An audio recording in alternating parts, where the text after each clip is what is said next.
All right, test. All right, guys, really quickly, we're gonna go ahead and get this information for you guys, lesson plan number 2 of module 5.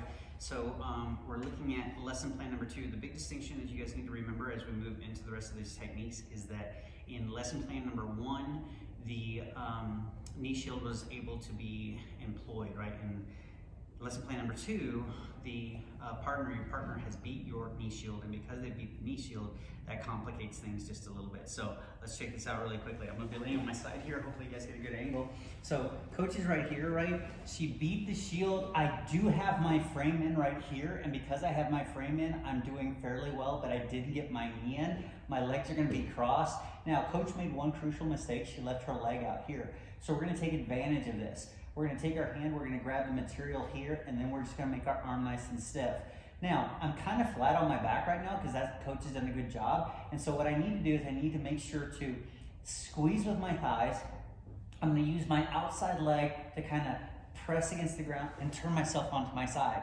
Now that I'm on my side, I still have my frame in place. I still have this here with my right hand grabbing her knee. I touch my toes together. I start to bring my feet across. Now, sometimes it's easy for your left leg to go ahead and hook, in this case my outside leg, my left leg to hook her leg. Sometimes it's not. So I use my bottom leg a little bit to push her leg out, and now I have it trapped.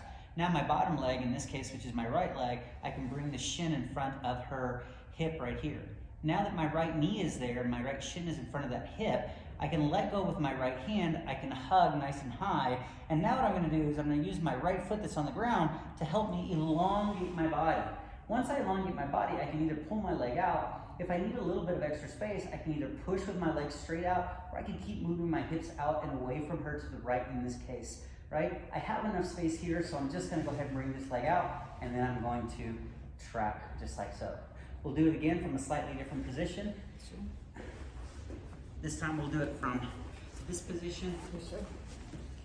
So hopefully you guys can get the different angle. Again, coach did a good job of beating this leg right here.